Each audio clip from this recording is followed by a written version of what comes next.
تقویت الایمان. اب بتائیے، ایک طرف تو ان کا دعویٰ ہم اہل حدیث ہے، ہم تو حدیث کے بغیر بات ہی نہیں کرتے، مگر قرآن کے بعد یہ بخاری سب سے زیادہ نہیں پڑھتے، قرآن کے بعد مسلم سب سے زیادہ نہیں پڑھتے، قرآن کے بعد ابو داؤد، ترمذی، نسائی، ابن ماجہ نہیں پڑھتے، قرآن کے بعد سب سے زیادہ تلاوت جس کتاب کی کرتے وہ کون سی ہے؟ تقویت الایمان. یہ بخاری کو حفظ نہیں کرتے، مسلم کو حفظ نہیں کرتے، یہ حفظ کس کو کرتے ہیں؟ ایک ایک جملے کو، اس کے تقویت الایمان کو.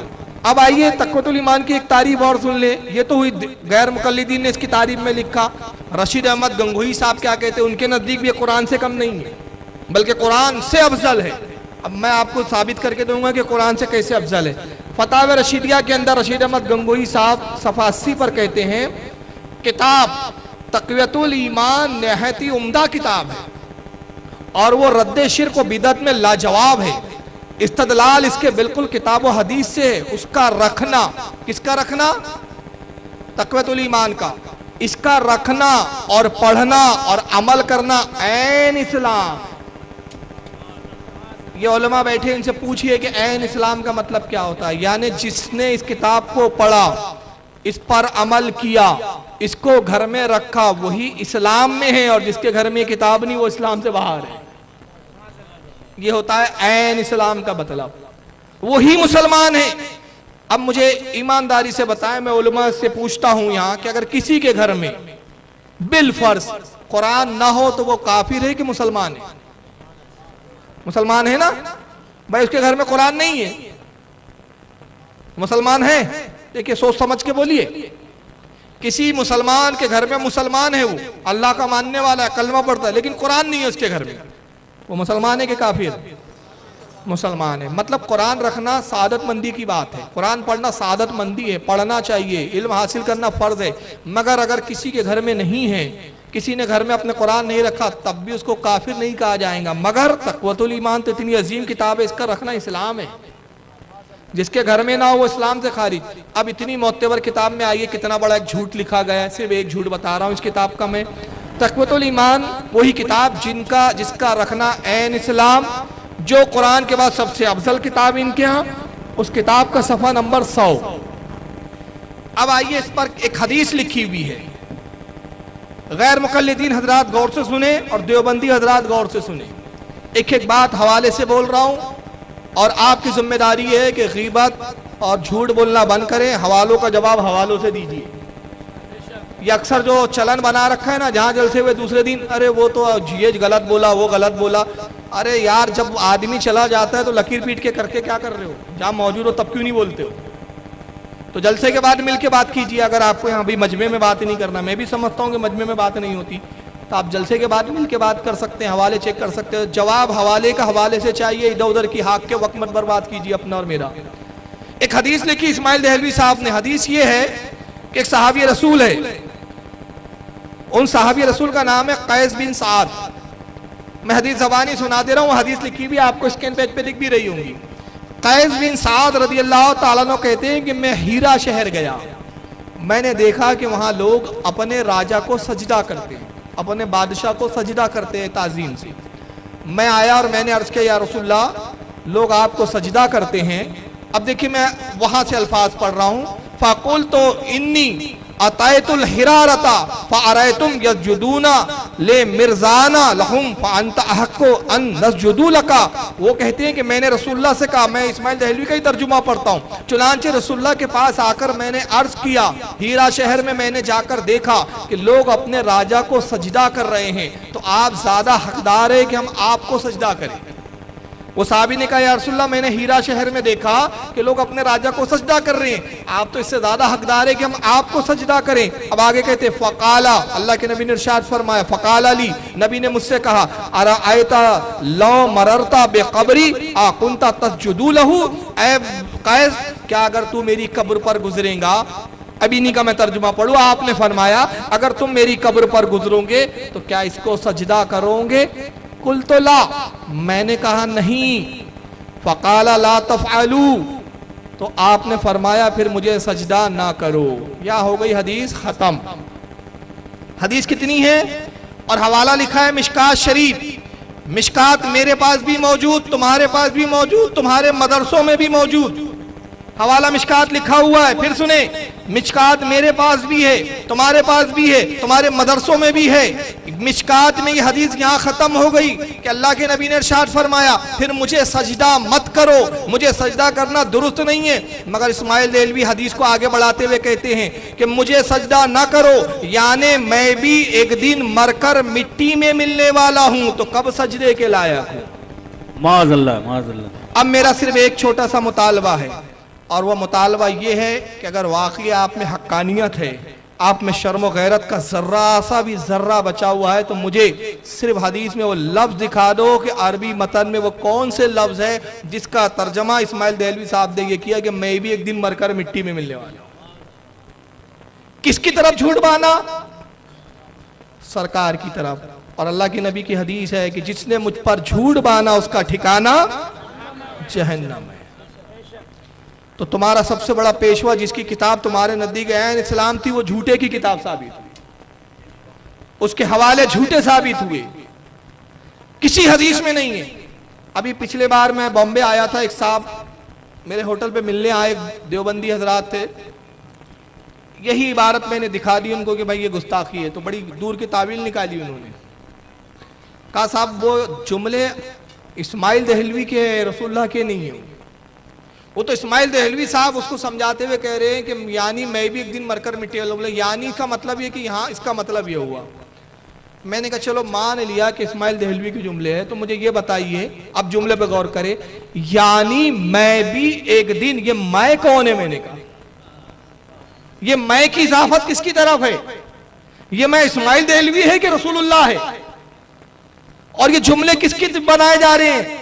کہنے والا کہہ رہا ہے. تو اسماعیل دہلوی کو اگر تشریح کرنی تھی تو تشریح تو یوں ہونی چاہیے تھی کہ اسماعیل دہلوی کہتے یعنی اس حدیث سے ثابت ہوا کہ رسول اللہ بھی ایک دن مر کر مٹی میں مل جائیں گے. یہ جملے ہونے چاہیے تھے اگر اسماعیل دہلوی کے جملے ہوتے. مگر اسماعیل دہلوی کے جملے یہ نہیں ہے کہ وہ کہہ رہے ہیں کہ اس کا حدیث کا مطلب یہ ہے کہ رسول بھی ایک دن مر کر مٹی میں مل جائیں گے, بلکہ رسول کی طرف نسبت کرتے ہوئے کہا کہ یعنی نبی نے کہا میں بھی ایک دن مر کر مٹی میں ملنے والا. تو نبی نے کس حدیث میں ایسا فرمایا؟ چلو آپ کے مولوی نے تقویۃ الایمان میں تو مشکات کا حوالہ دیا. اب میں تھوڑا سی فراغ دلی اور سخاوت کا سلوک کر رہا ہوں آپ سے. میری سخاوت دیکھو, اب آپ میری فیاضی دیکھو. مشکات نہیں, کتب حدیث میں, دنیا حدیث میں کسی بھی کتاب میں یہ حدیث مجھے دکھا, کسی بھی کتاب. قیامت آ جائیں گی مگر تمہارے باپ دادا مر جائیں گے مگر اس کی حدیث کا ٹکڑا تم نہیں دکھا سکو گے. تو آپ اندازہ لگائیے کہ دیکھیے اپنا باطل عقیدہ تھوپنے کے لیے, کیونکہ معاذ اللہ اللہ کے نبی صلی اللہ علیہ وسلم کو مردہ مانتے ہیں, مردہ سمجھتے ہیں, تو اس کے لیے کیا کرتے ہیں؟ معاذ اللہ استغفر اللہ, نبی کی طرف جھوٹ منسوب کرتے ہیں تاکہ لوگوں کو یہ لگے کہ رسول نے خود فرمایا. اور ابھی کیا کیا پتا ہے؟ بڑی عجیب بات ہے. دیکھیے جھوٹ کے پیر نہیں ہوتے. یہ کتاب چھاپی کہ انہوں نے غیر مقلدین نے, انہوں نے لکھا کہ رسول اللہ نے فرمایا کہ میں ایک دن مر کر مٹی میں ملنے والا ہوں. سعودیہ سے کتاب چھپی تقویۃ الایمان, اس میں عبارت بدل دی گئی, عبارت بدل دیا اس میں. اب عبارت کیا لکھی؟ رسول نے فرمایا میں بھی ایک دن آگوش لحد میں جا کر سو جاؤں گا. دیوبندیوں نے تقویۃ الایمان چھاپی اور دیوبندیوں نے کیا کہا؟ یعنی میں بھی ایک دن مٹی سے ملنے والا ہوں. مٹی میں کی جگہ کر دیا مٹی سے. اب میں ان سے پوچھتا ہوں کہ سب سے پہلے دو سوال. پہلا سوال, اسماعیل دہلوی نے اوریجنل کیا لکھا تھا وہ بتائیے. بھائی ایک کتاب میں مٹی سے ملنے والا ہوں, ایک ایڈیشن میں لکھا ہے مٹی میں ملنے والا ہوں, اور ایک ایڈیشن میں بھی ایک دن آگوش لحد میں جا کر سو جاؤں گا. یہ 3-4 ایڈیشن ہو گئے.